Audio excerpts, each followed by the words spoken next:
I'm Lieutenant Commander Tracy Johnson, 32, a career officer who worked her way up from nothing to earn a place on Black Ops missions most people will never hear about. For years, I carried my family, covering their bills, stepping in during every emergency, believing loyalty was enough. But right before deployment, my sister texted me, "Don't trust Mom and Dad. They sold your file." Minutes later, I looked at the transport pilot and froze. He wasn't one of ours. Have you ever been betrayed by the very people you sacrificed everything for? If so, share your story in the comments. You're not alone. Before I get into what happened, let me know where you're watching from. And if you've ever had to stand tall after being wronged, hit like and subscribe for more true stories about setting boundaries and reclaiming your worth. What happened next might shock you. I should have seen it coming. Looking back, the signs were there for months, small things that didn't quite fit, conversations that felt rehearsed, moments when my parents' eyes would dart away just a fraction too quickly. But when you love someone, you make excuses. You tell yourself they're just stressed, just going through a rough patch, just being themselves. The luxury items started appearing around Thanksgiving. A new leather sectional in their living room, the kind with cup holders and massage features. "Early Christmas present to ourselves," Mom said, running her hand along the pristine armrest. "Your father's been working so hard." Dad nodded, but he wouldn't meet my eyes. 20% off at the showroom. I'd been over to their house the week before. The old couch had been fine, worn, sure, but functional. They'd complained about money just 2 months earlier, asking if I could help with the electric bill. Now they had a $4,000 sectional. "Business must be picking up," I said. "Oh, you know how it is," Mom waved her hand dismissively. "Feast or famine in sales." But Dad sold insurance. Had for 15 years. There were no feast or famine cycles, just steady, modest commissions that kept them comfortable but not flush. The questions started during Christmas dinner. Casual at first, the kind of things any parent might ask about their daughter's work. But my work wasn't the kind you discussed over mashed potatoes. "So these missions," Dad said, carving the turkey with theatrical precision, "how do they decide who goes where?" "It's classified, Dad. You know that." "Oh, come on." Mom laughed, passing the cranberry sauce. "We're family. Surely you can tell us something interesting." "Like what?" "Well, are you trusted with anything really important? Or do they just send you on the regular stuff?" The way she said it, regular stuff, made something twist in my stomach. Like my work was a hobby, something cute I did to pass time. "Mom, I can't, we're just curious," Dad interrupted. Proud parents wanting to know about their daughter's career. Is that so wrong? My sister Kate caught my eye across the table. She was picking at her green beans, not eating, just moving them around her plate in small, deliberate circles. "It's just work," I said finally. "Nothing glamorous." But they kept pushing.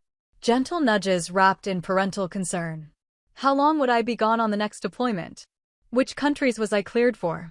Did I work with anyone they'd recognize from the news? "You ask a lot of questions," I said. "We worry," Mom replied. "Sue us for caring." After dinner, Kate followed me outside while I loaded leftovers into my car. The December air was sharp, and she hugged her sweater tight around her shoulders. "They're different when you're not around," she said quietly. "Different how?" "They talk about you like you're a stranger." She glanced back at the house, where warm light spilled from the kitchen window. "Like you're some kind of resource they're managing." "Kate, I'm serious. Last week Mom was on the phone with someone, talking about your clearance level." I only heard part of it, but she was taking notes.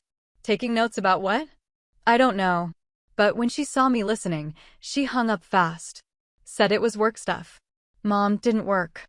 Hadn't in years, not since Dad's insurance business got established. I wanted to dismiss it. Kate was young, barely 22, probably misreading normal parental pride as something sinister. But the way she looked at me, worried, almost frightened, made it hard to brush off.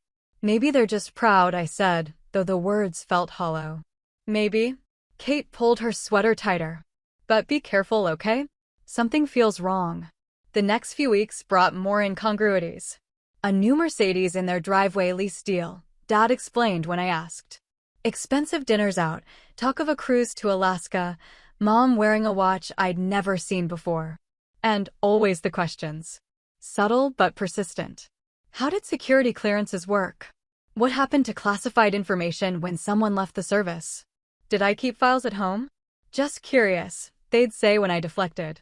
Trying to understand your world. But understanding and interrogation are different things.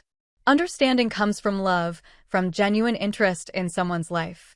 Interrogation comes from need, the kind of need that makes people forget about boundaries, about respect, about basic human decency. I started limiting my visits. Made excuses about work, about being tired, about having other plans. It wasn't that I suspected anything specific, not yet. But something felt off, like a frequency only I could hear, a discordant note in conversations that should have felt natural. You're being paranoid, I told myself. These are your parents. But Kate's words kept echoing. They talk about you like you're a stranger. The last dinner I had with them was in early March. They'd insisted I come over, said they had something to celebrate. When I arrived, they were both dressed up, Dad in his good shirt, Mom in the dress she usually saved for church. What's the occasion? Can't we just want to see our daughter? Mom smiled, but it didn't reach her eyes. During dinner, they were more aggressive with their questions. Not subtle anymore, not wrapped in parental concern. Direct asks about my deployment schedule, about the people I worked with, about the kinds of operations I was involved in. I've told you I can't discuss. Oh, honey, Mom interrupted, we're not asking for state secrets. Just general information.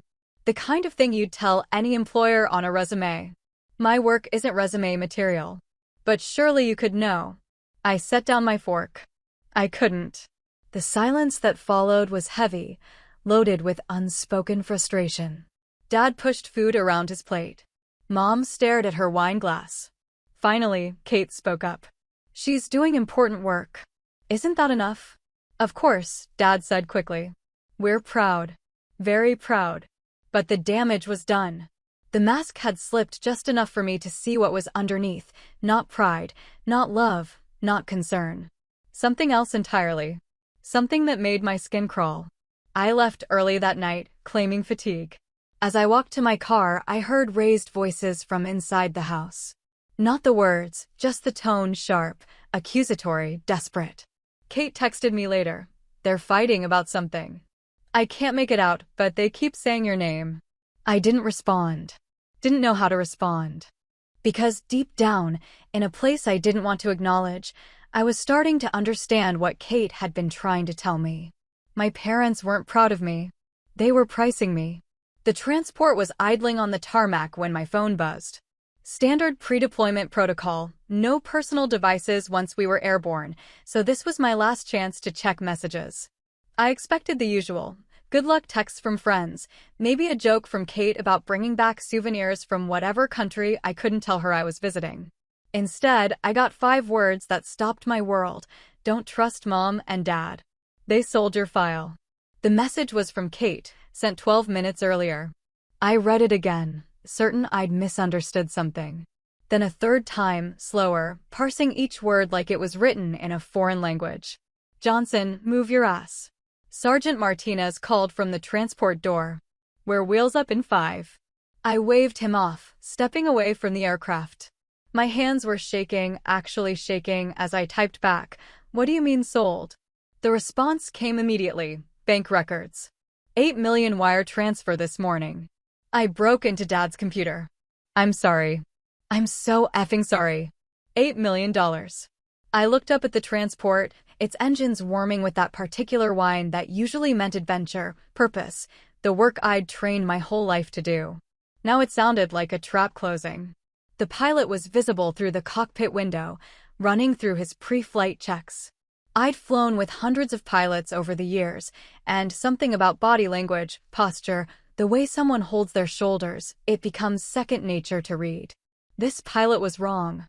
Not obviously wrong, not dramatically wrong, but wrong in the way that keeps people like me alive. His shoulders were too stiff. His scan pattern was too methodical, like he was checking boxes on a list rather than preparing for flight. And when he glanced back at the passenger compartment, his eyes lingered too long on specific seats. On my seat. Johnson. Martinez again, more insistent.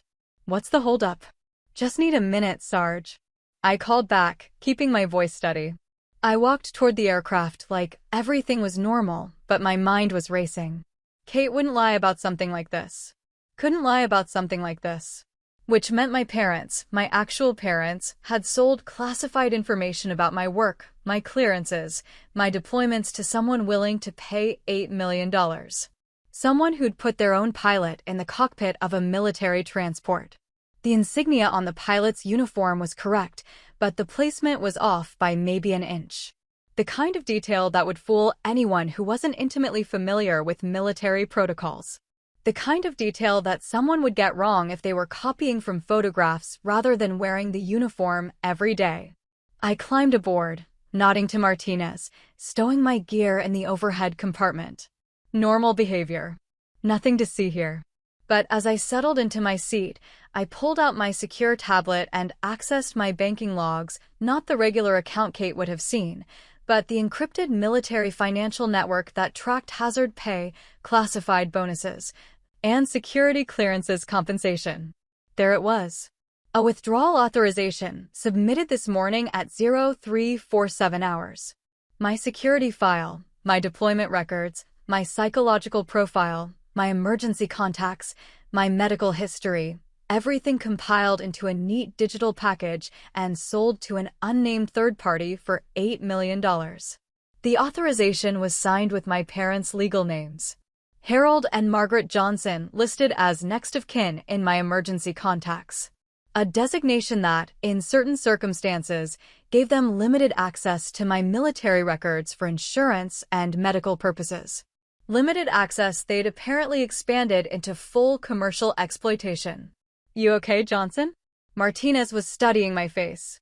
You look like you've seen a ghost. Just thinking about the mission, I said. First time nerves? I almost laughed.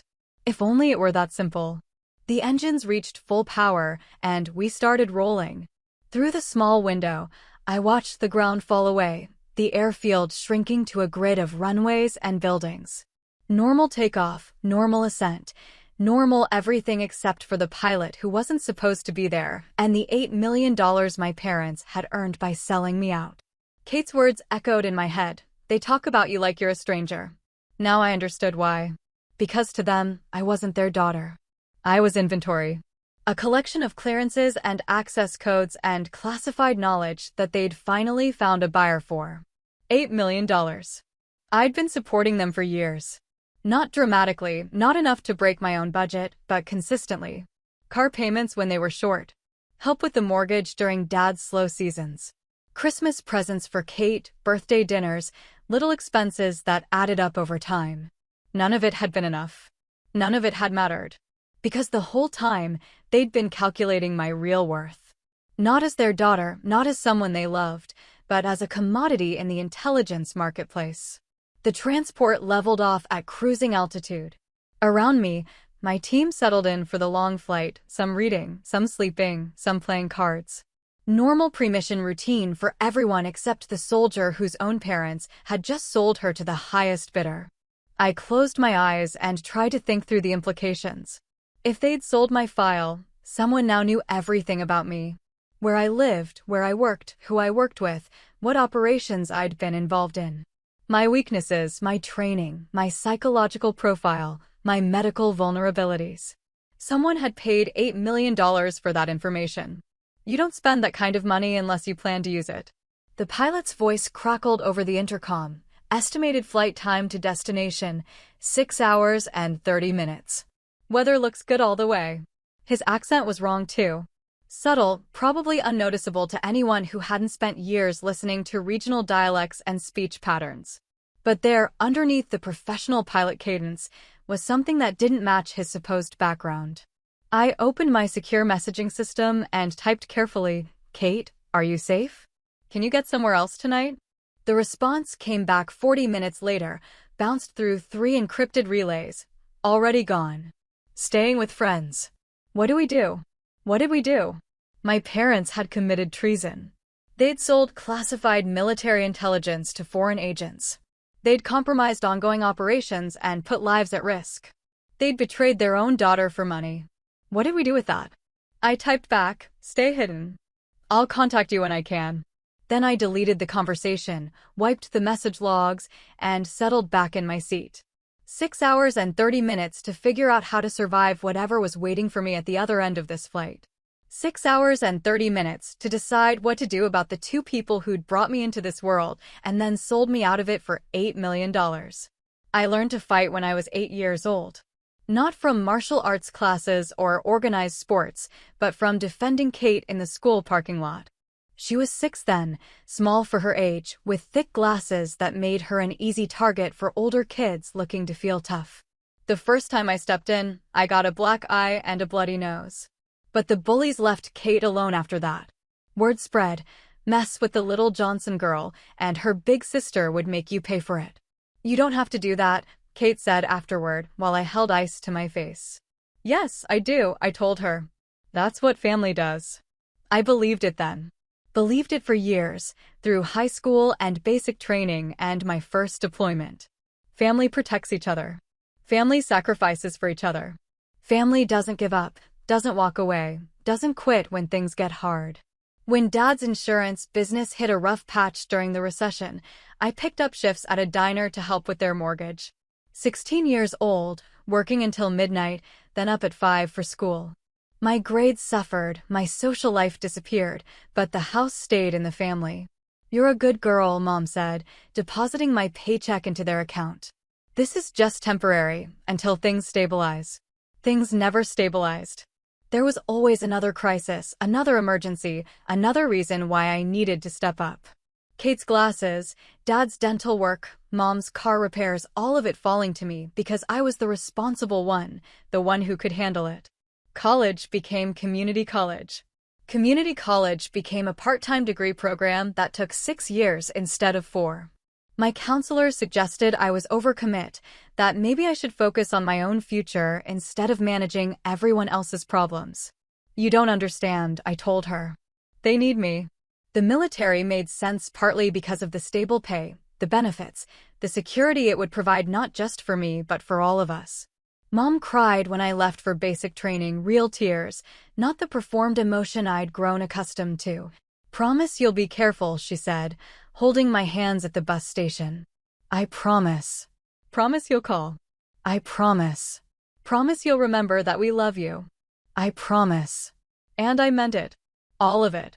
The promises, the belief that love was what motivated their tears, their concerns, their endless requests for help. During my first deployment, I sent money home every month. Not because they asked, though they did ask, but because I wanted to. Because taking care of family felt like purpose, like the point of working dangerous jobs in dangerous places. Kate was in high school then, just starting to figure out who she wanted to be. I'd call her when I could, listen to her talk about boys and teachers and friend drama that seemed monumentally important from her perspective. I miss you, she'd say. I miss you too, kid. Are you really okay over there? Mom and Dad worry all the time. I'm fine. Just doing my job. But even then, the questions were starting. Not from Kate. She just wanted her sister to come home safe. From our parents, who seemed more interested in what I was doing than whether I was doing it safely. So these other soldiers you work with, Dad would ask during our video calls, do any of them have specialties you're not supposed to talk about? Dad, I'm just curious about the career opportunities. Whether you're positioned for advancement. Career opportunities. Like the military was a corporate ladder I was climbing instead of a calling that might get me killed. The pattern continued through my second deployment, my third, my fourth. Each time I came home, there were more questions, more financial emergencies, more reasons why I needed to contribute more, share more, give more. But also more luxury items that didn't match their supposed financial struggles. Where did this come from? I asked about a new big-screen TV during one visit. Credit, Mom said quickly. We'll pay it off when Dad's commissions improve. Mom, you guys are already carrying too much debt. Don't worry about it, honey. We're adults. We can manage our own finances. But they couldn't. Or wouldn't. There was always another crisis, another emergency, another reason why I needed to send money while they somehow acquired things they shouldn't have been able to afford. Kate started pulling away from them during her senior year of high school. Not dramatically, Not with arguments or confrontations, but with small acts of independence that our parents noticed immediately. Your sister is being difficult, Mom complained during one of our calls. Difficult how? Secretive. Spending time away from home. Not telling us where she goes or who she's with. Mom, she's 17. That's normal. It's disrespectful. After everything we've done for her. Everything we've done for her. As if keeping your child fed and housed was a favor you did rather than the basic responsibility of being a parent. But I still believed in family loyalty. Still believed that love meant sacrifice, that sacrifice meant giving until it hurt, that hurting for people meant they were worth the pain. Even when Kate started calling me with concerns. They go through my room when I'm at school, she said during my 5th deployment. Looking for what? I don't know. But they move things. Look through my papers, my computer. Mom asked me if you ever send me anything I'm not supposed to have. Like what? She didn't say. But she wanted to know if you ever told me about work stuff, or gave me anything to hold on to, or asked me to keep secrets. Warning bells should have gone off then. Should have been loud enough to hear from 6,000 miles away. But love makes you stupid sometimes.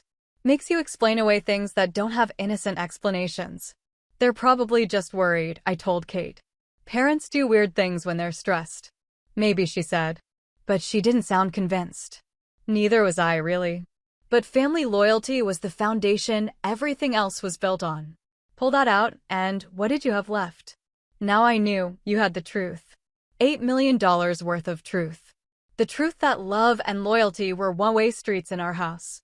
That I'd been the only one driving toward connection while they were driving toward profit. The truth that they'd raised me not as a daughter, but as an investment. Fed me and housed me and supported me through school and training not because they loved me, but because they were building something they could eventually sell. The truth that every question about my work, every concern about my safety, every expression of parental pride had been market research.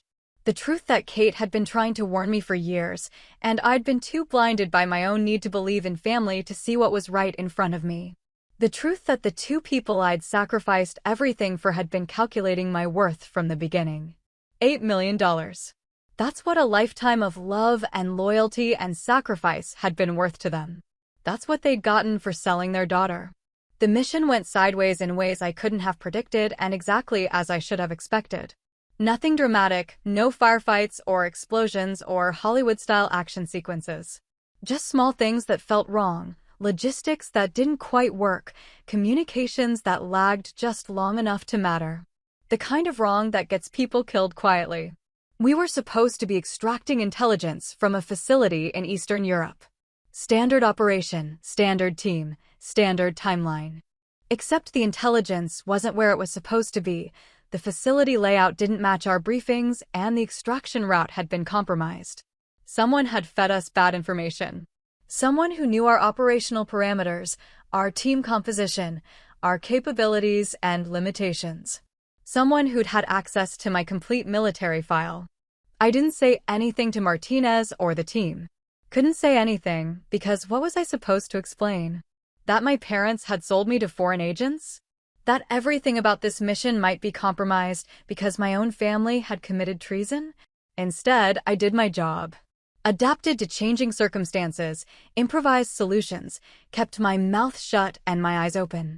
We completed the mission, barely, and returned home with minimal casualties and maximum questions about how our intelligence had been so spectacularly wrong. Shit happens, Martinez said during the debrief. Bad intel, communication failures, fog of war. Par for the course. But it wasn't par for the course. It was targeted, deliberate, designed to test our responses and capabilities without triggering a full investigation.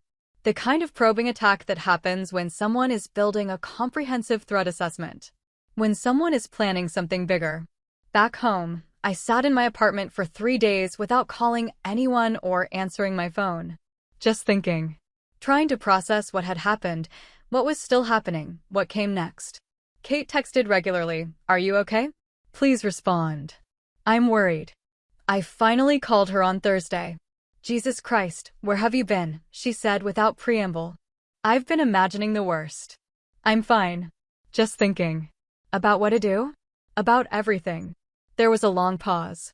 Then, they've been calling me. Mom and Dad. Asking if I've heard from you, if I know when you're coming back, if you mentioned anything about work. What did you tell them? Nothing. I told them nothing. But they're persistent. Dad came by my apartment yesterday. My blood went cold. What did he want? To know if you'd contacted me since your mission. He said they were worried, that you usually call them first thing when you get back. I hadn't called my parents first thing after missions in over a year. Hadn't called them at all, usually, unless they called me first with some emergency or crisis that required my immediate attention and financial assistance. But they were tracking my patterns, my communications, my habits. Of course they were. I was their investment. They needed to know when I was available for exploitation. Kate, you need to stay away from them. I know. I've been avoiding their calls, staying elsewhere most nights. But I can't hide forever. Yes, you can. You absolutely can. They're our parents. No, I said, surprised by the certainty in my voice. They're not. Not anymore. Another pause. When Kate spoke again, her voice was smaller, younger. What do we do now? What did we do?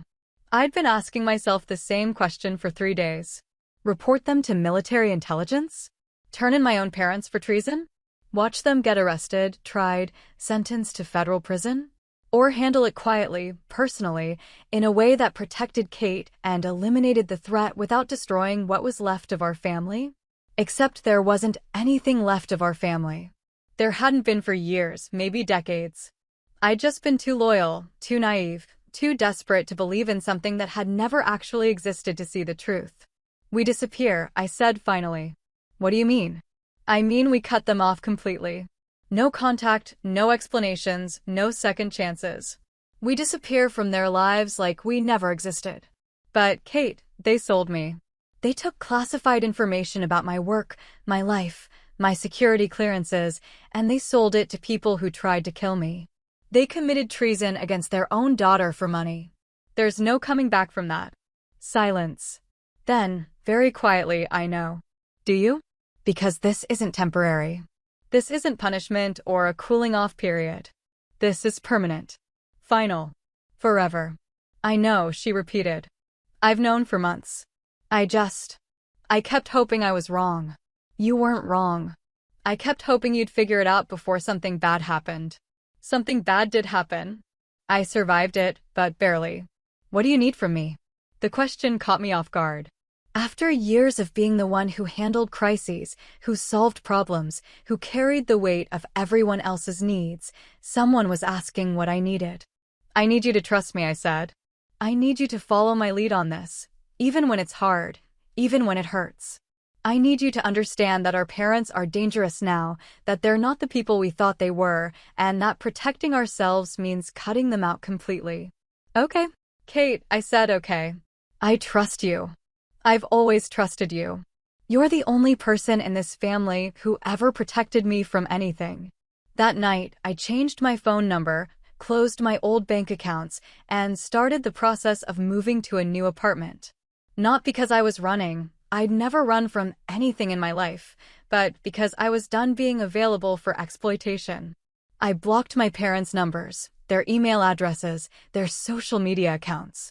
I removed them from my emergency contacts, my insurance beneficiaries, my military records. I erased them from my official existence as methodically as they'd tried to erase my security. It should have felt like loss. Should have felt like grief or sadness or the end of something important. Instead, it felt like relief. Like waking up from a nightmare I hadn't realized I was having. Like freedom. The first month was the hardest. Not because I missed them, I didn't, but because cutting off family is a decision you make every day, not once. Every morning I woke up and chose not to call, not to text, not to check their social media, not to drive past their house to see if they were okay. Every day, I chose my own safety over their comfort. It was the right choice, but that didn't make it easy. Kate struggled more than I did. She was younger, had fewer years of disappointment to insulate her from the loss. And she was still in college, still building her own life, still at an age where having parents felt necessary rather than optional. I dream about them sometimes, she told me during one of our weekly dinners. Just normal dreams, like how things used to be. And when I wake up, I forget for a minute why I can't call them. That's normal, I said. It'll fade. Will it? Because some days I wonder if we're overreacting. If maybe there's an explanation we haven't considered. I understood the impulse. The desperate need to believe that people you love are better than their worst actions, that there's some context or misunderstanding that makes betrayal into something forgivable. Kate, they sold classified military intelligence for $8 million. They put my life at risk, and the lives of everyone I work with. There's no explanation that makes that okay. I know, she said quietly. I just miss them sometimes. You miss the people you thought they were. The people they pretended to be. Is that different? Yes. It's completely different. The second month, they started trying harder to reach us. Not directly, they'd figured out that our phone numbers had changed, that their emails were being blocked. But through proxies. Cousins would call Kate. Your parents are worried sick. They just want to know if you're okay. Family friends would message me on LinkedIn. Harold and Margaret are concerned about you girls. Maybe you could give them a call. Our grandmother, Mom's mother, 83 years old and confused about why her granddaughters had suddenly stopped visiting, would leave voicemails. Honey, your mother says you're not returning her calls. Did something happen? She's so upset. Each contact was like a small knife, sharp and precise and aimed at the guilt I was trying not to feel. Because they knew me, knew us, knew exactly which buttons to push to make us question our decision. Your mother cries every day, one cousin told Kate. She doesn't understand what she did wrong. She doesn't understand what she did wrong. As if treason was some kind of miscommunication.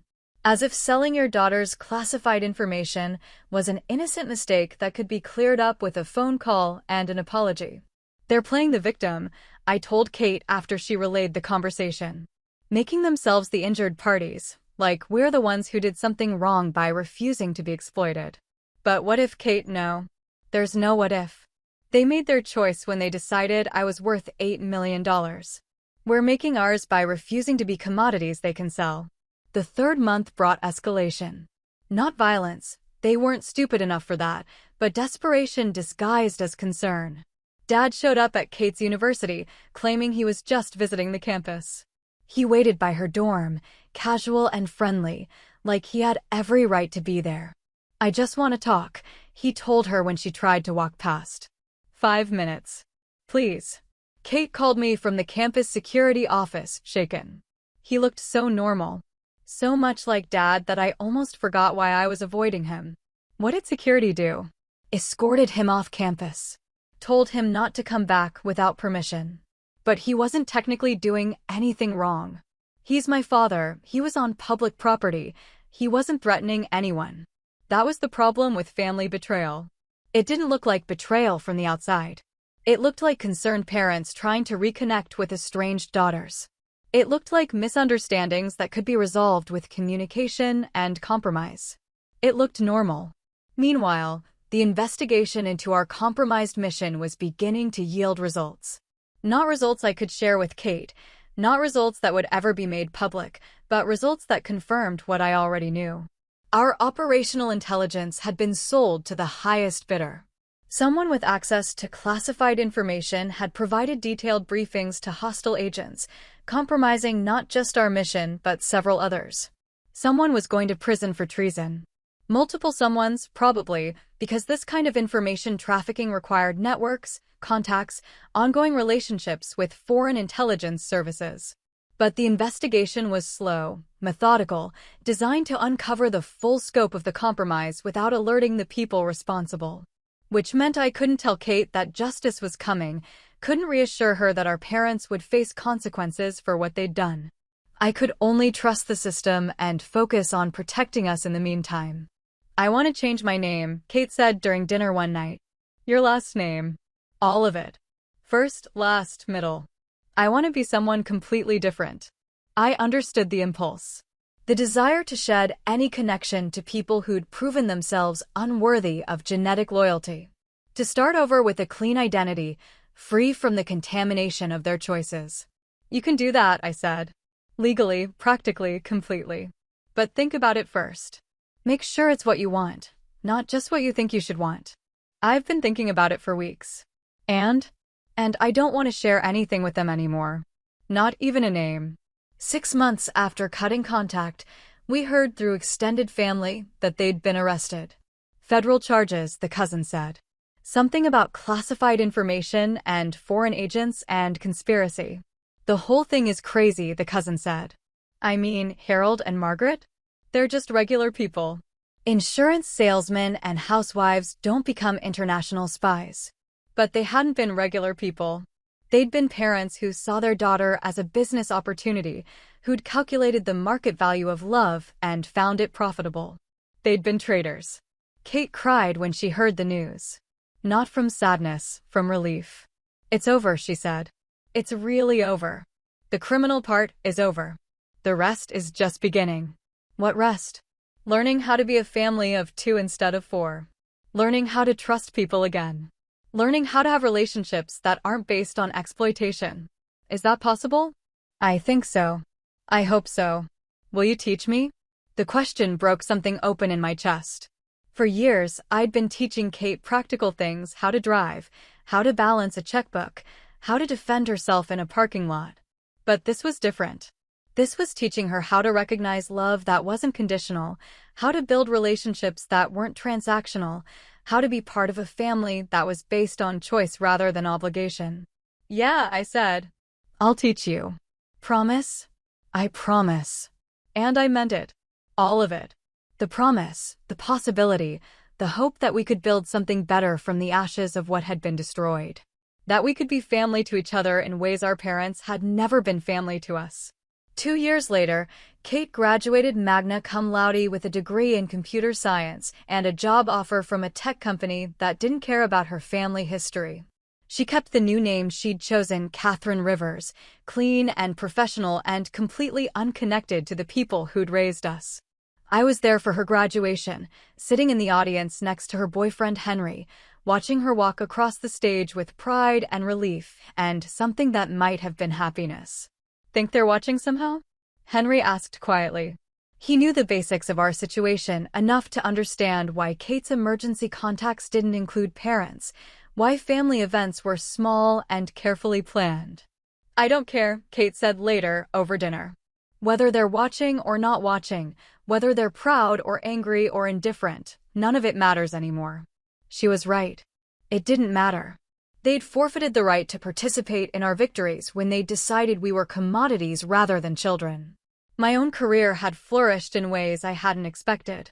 Turns out that surviving betrayal makes you sharper, more aware, better at reading situations and people.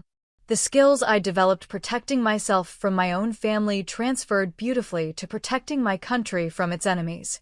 I'd been promoted twice, assigned to increasingly sensitive operations, trusted with information and responsibilities that my parents would have found very valuable indeed.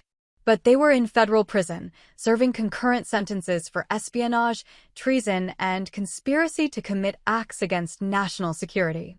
They'd be eligible for parole in 18 years, assuming good behavior and cooperation with ongoing investigations.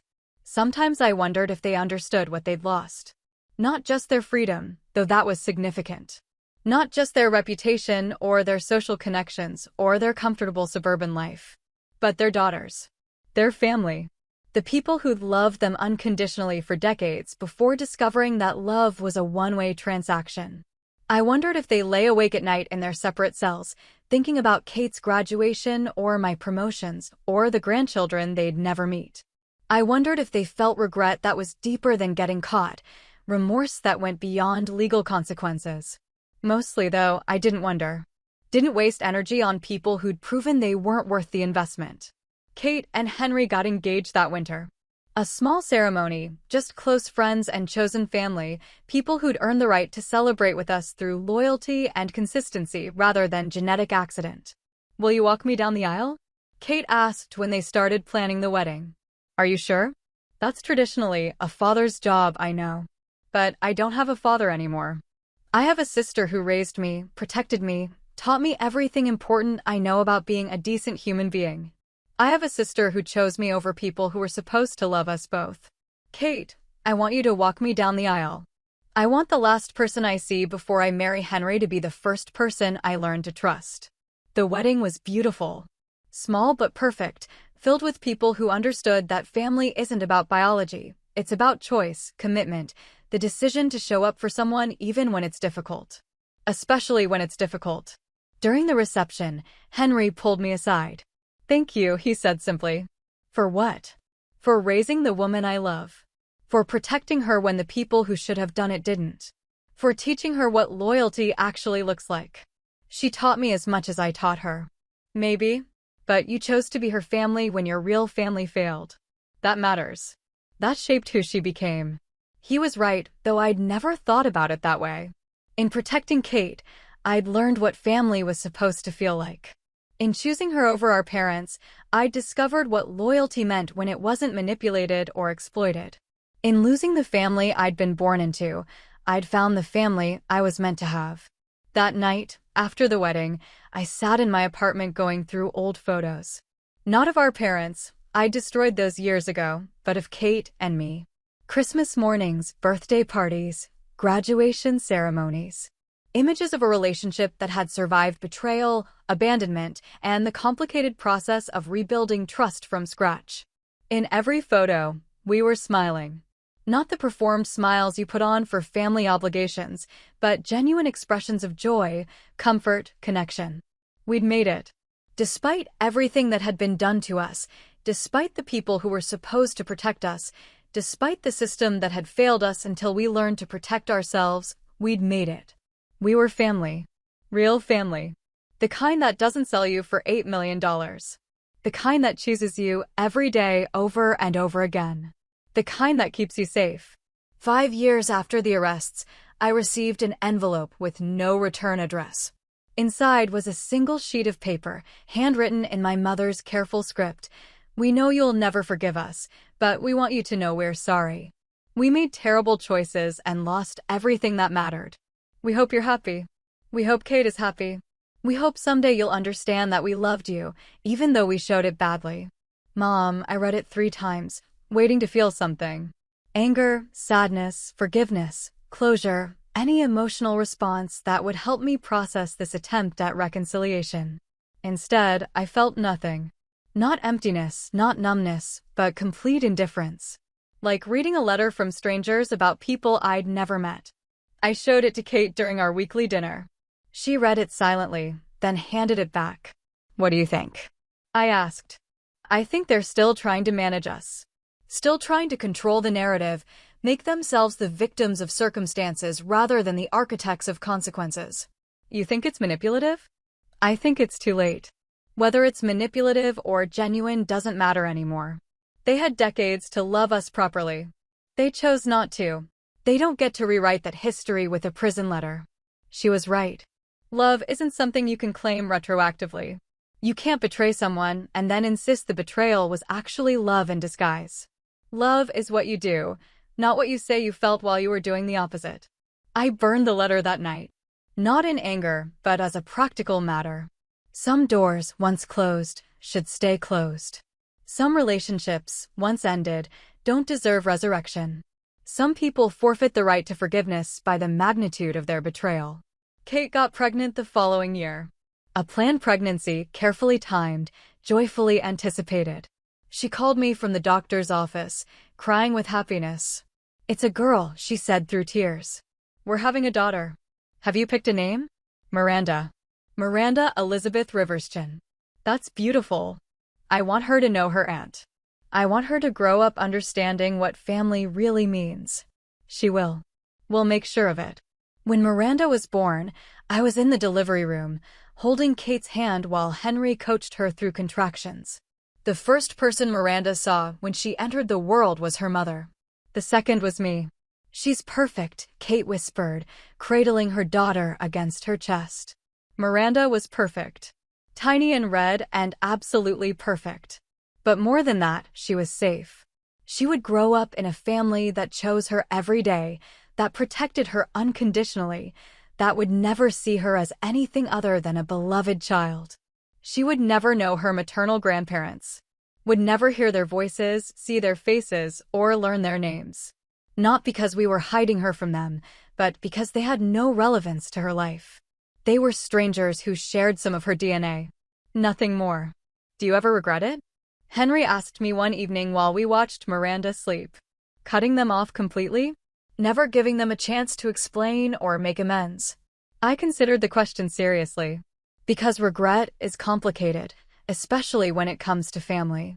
Even when people hurt you, even when they betray you, there's a part of you that wants to believe redemption is possible. But wanting something and it being true are different things. No, I said finally. I don't regret it. They made their choice when they sold my security file. I made mine when I decided my safety mattered more than their comfort. Both choices had consequences. I can live with mine. And if they get out of prison someday, if they try to contact Miranda or show up at family events, then we'll handle it. The same way we've handled everything else, together, carefully, with Miranda's well-being as the top priority. You really think they'd try? I think people who sell their own children for money are capable of anything. But I also think we're stronger now than we were then. Smarter. Better prepared. More protected. Exactly. More protected. Miranda grew into a bright, curious toddler who called me Auntie and climbed into my lap whenever I visited. She had Kate's eyes and Henry's stubborn streak and an absolute certainty that she was loved beyond measure. She was growing up in the kind of family I'd always wished we could have had. The kind where love wasn't conditional, where protection wasn't transactional, where being family meant something real and lasting. The kind of family we'd built from the ashes of the one that had failed us. On Miranda's second birthday, as we watched her tear through wrapping paper with single-minded determination, Kate leaned over and whispered, "Thank you." For what? For choosing me. For teaching me what loyalty looks like. For showing me how to build something better. You taught me just as much. Maybe. But you chose first. When it would have been easier to forgive them, to go back to the way things were, you chose me instead. You chose safety over sentiment. That changed everything. She was right. It had changed everything. The choice to prioritize our well-being over their comfort, our safety over their convenience, our future over their past, that choice had made everything else possible. Including this, Miranda's laughter filling a room full of people who loved her unconditionally. Kate's confidence as a mother, unshakable because she'd learned early what good protection looked like.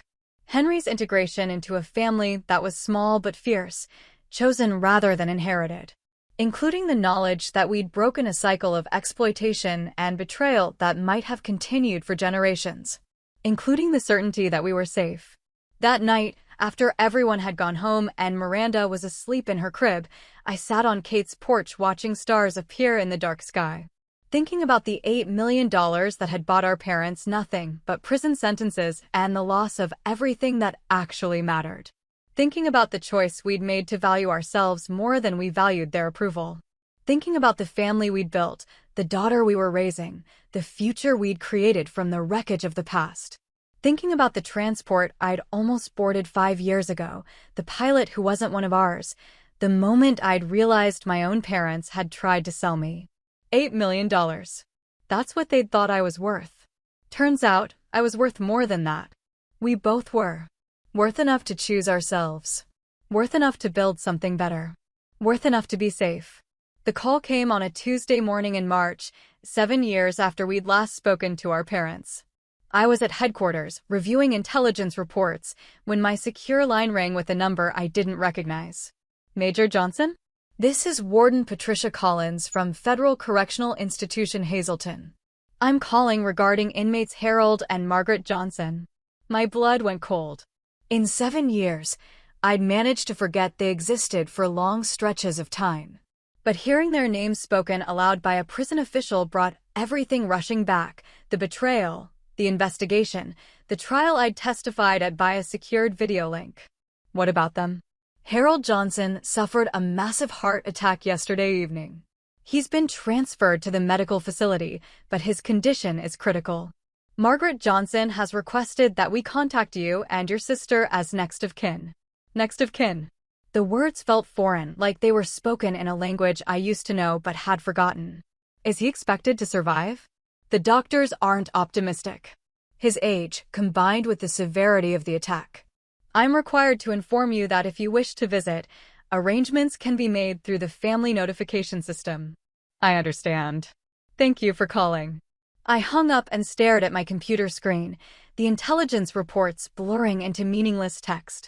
Harold Johnson, the man who'd taught me to ride a bike, who'd helped with math homework, who'd sold classified information about my military service for $8 million, was dying in a federal prison medical ward. And I felt nothing. Not relief, not sadness, not closure.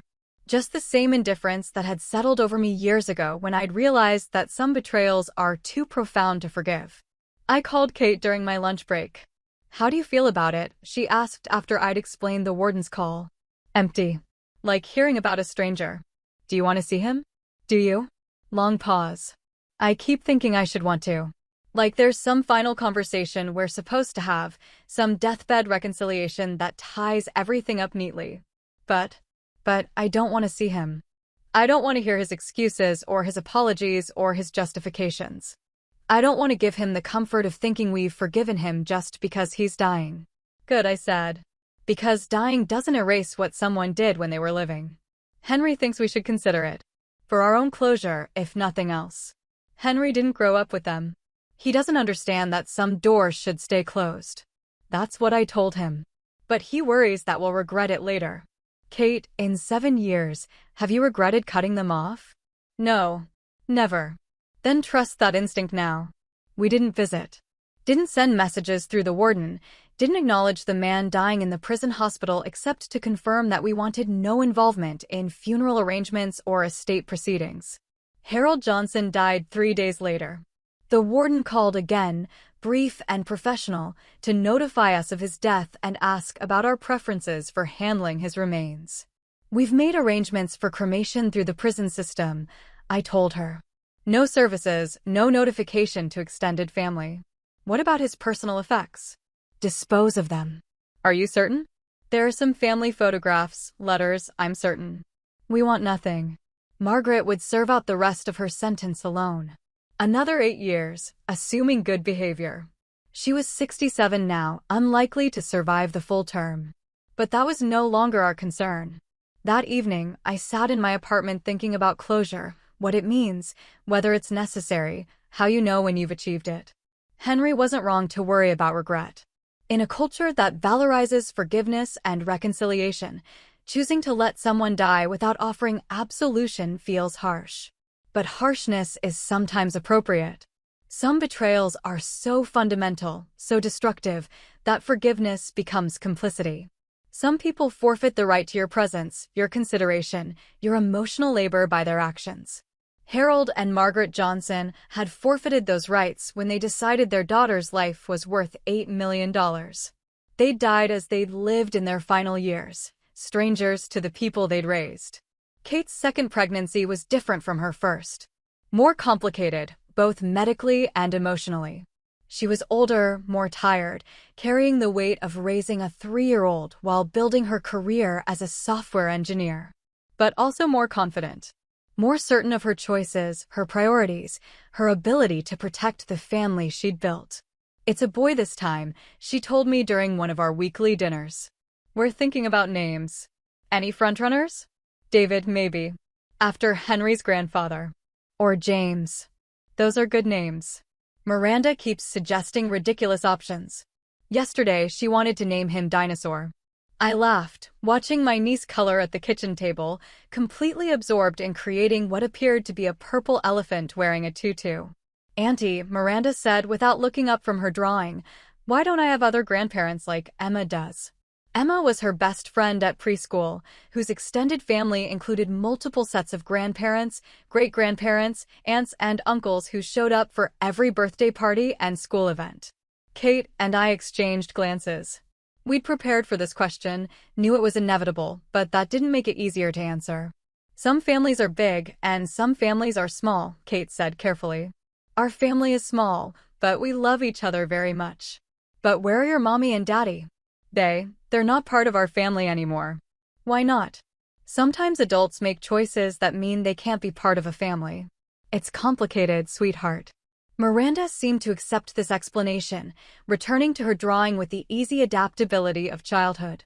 But I knew the questions would get harder as she got older, more specific, more difficult to answer without explaining concepts that no child should have to understand. How do you tell a 7-year-old that her grandparents sold her aunt to foreign agents? How do you explain treason in terms that don't destroy her faith in family, in safety, in the basic reliability of adults? We'll figure it out as we go, Kate said later, after Miranda had gone to bed. Age-appropriate honesty. Emphasis on the family we've built rather than the one we lost. And if she wants to know more details when she's older, then we'll tell her. All of it. She deserves to understand why we made the choices we made, why her family looks different from other families. Even the classified parts? The broad strokes, yeah. She'll need to understand that some secrets are worth protecting, that some loyalties are more important than others. Kate was right, but the conversation stayed with me. The complexity of raising children with full knowledge of family history, of helping them understand betrayal without becoming cynical, of teaching them to trust while staying vigilant. Miranda would grow up knowing that her mother and aunt had been strong enough to walk away from people who'd hurt them. That family was about choice and protection, not genetics and obligation. That love wasn't unconditional, that it had to be earned and maintained through consistent actions. These weren't easy lessons, but they were true ones. And truth, even difficult truth, was better than the comfortable lies I'd grown up believing. The investigation into the intelligence breach that had compromised my mission finally concluded 8 years after the arrests. The full scope of the damage was classified, but I was briefed on the relevant details as both a victim and a witness.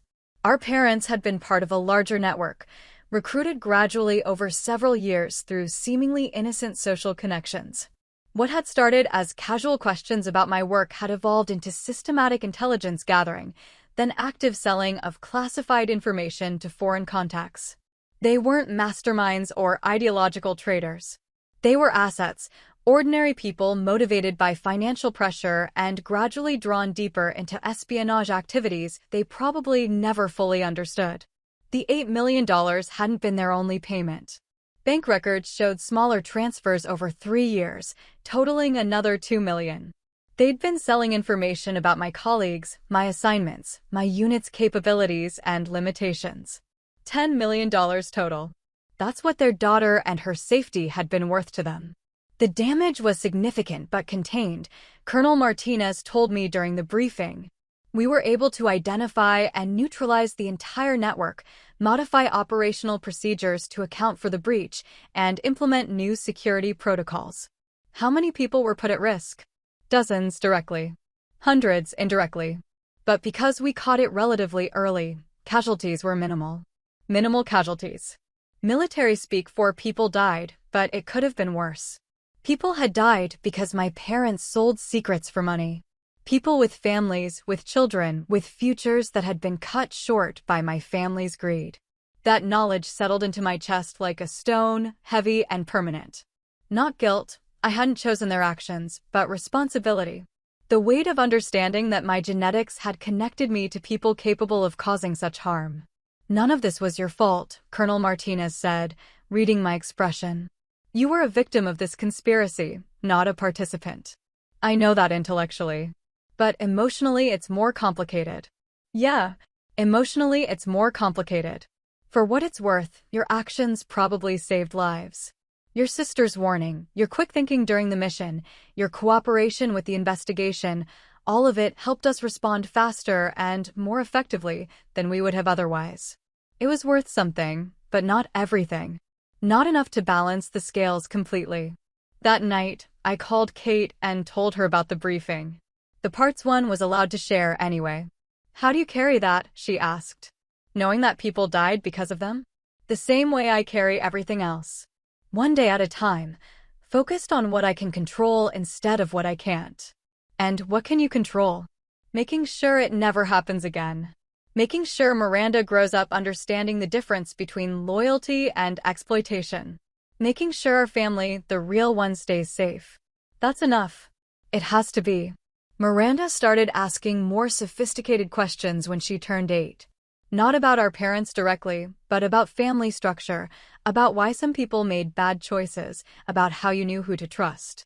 How do you know if someone really loves you? She asked one evening while I was helping with her homework. What makes you ask that? Emma's dad left last month. Her mom says he didn't love them enough to stay. But Emma thought he loved her. I set down the pencil I'd been using to check her math problems. This was the kind of conversation that required full attention. Love is shown through actions, not just words, I said carefully. Someone who really loves you will protect you, support you, be honest with you, and put your well-being before their own comfort. But what if they say they love you but do mean things? Then they're lying. Either to you or to themselves.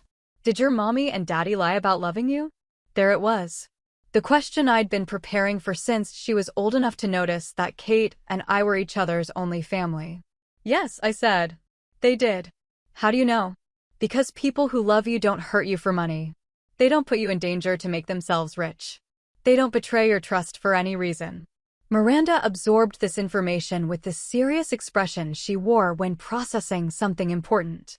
Is that why they're not allowed to be part of our family? That's exactly why. Good, she said with 8-year-old certainty. Our family is better without mean people. Yes, it is.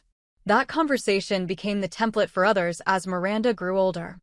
Age-appropriate honesty about difficult topics, emphasis on the positive choices we'd made rather than the negative ones our parents had made, clear explanations about why some people couldn't be trusted with access to our lives.